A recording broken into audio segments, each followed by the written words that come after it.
So this is the current state of my Hover Games drone. As you can see, it's definitely not in prime condition. So we've had a whole bunch of crashes now, a whole bunch of things go wrong, and we're finally getting to the bottom. Well, we got to the bottom of it thanks to Ian and Landon from NXP. They've been helping me with tech problems and analysing the flight data.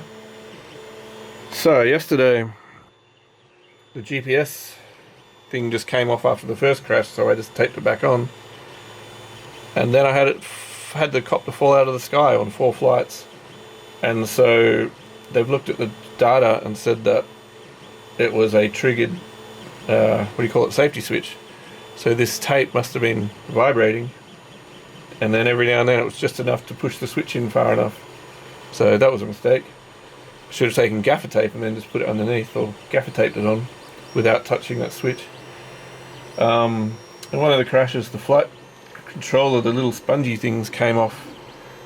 So I cable tied it in just as a fix, but obviously it vibrates more because it doesn't have the little spongy things to stop the vibration.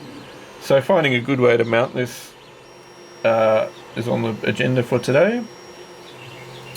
This little telemetry radio, the actual plastic has come off a few times it's crashed, but it still keeps working. But just gluing that together so it doesn't come apart. And because I have to walk, I don't have a car, I have to walk to the park, I have to disassemble the copter every time. And so one of the causes of yesterday's crashes was, I'm pretty sure it is the propellers weren't square to the frame. And so I figure most people would be putting it together at home, lining it all up properly, and then driving to the park all complete. Whereas I have to assemble it every time, and so in the park I obviously didn't notice that the motors weren't square, and so therefore it could turn one way but not the other. And so once it got to autonomous mode, it was trying to turn and just kept turning out of control, kept turning until it was out of control, and ended up crashing. One of the things I wouldn't mind trying to do is, where's the battery gone? Is maybe mounting the battery in the middle and then putting the flight controller on the side so the battery's not underneath. I wonder if having the weight, imagine the pivot point of it all, I wonder if having the weight higher makes the blades have to work less to control it, or whether having it underneath makes it more I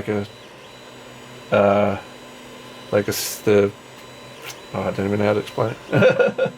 Like the pivot point, if you have the weight underneath, it becomes more of a swing, whereas if you have the weight on top, it could just be, it'd be something to try. Or just a better way to mount the batteries at the moment, because at the moment I've just been using zip ties, which is a real pain. I need to find a way to do it. This is quite loose, so I don't know why. We could find a better way to mount that. So I feel like we've built the drone, gone out, tested it, had a whole bunch of failures. So now it's time for Drone 2.0, and including the legs. So these were 3D printed. Oh, that 3D printed bit survived, but it's obviously snapped off from the top. So I need to 3D print some more things, or maybe just do the legs differently. I don't know. I kind of liked it with no legs. It was kind of cool.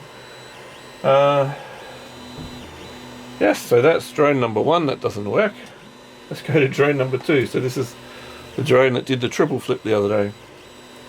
So this one, if I attach power to it, it just won't arm. So it seems to power up, but it won't arm. And then I tried to plug the flight board into the computer, and there was no response. So I feel like what's probably wrong is the flight board is short-circuited out or something, but just underneath there's just a wire or something that's come up.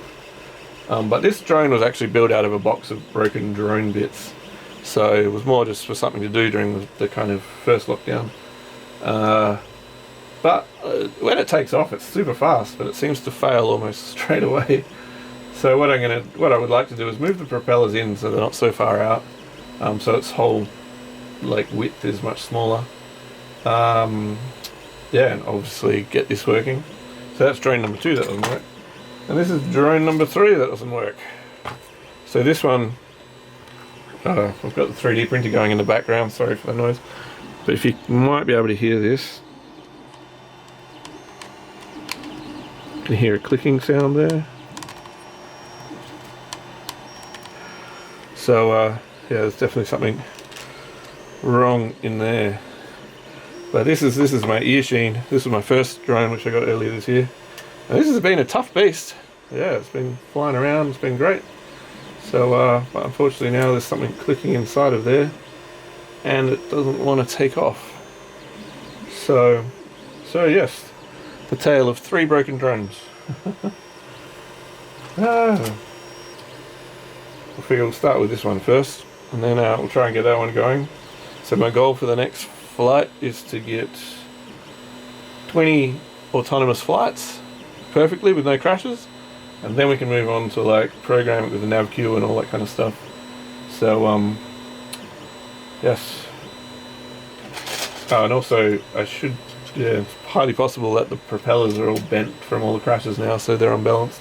So I did order some different kinds of propellers. They're lying around in my room, so I'm going to give them a go and see if we can use some different propellers. Alright.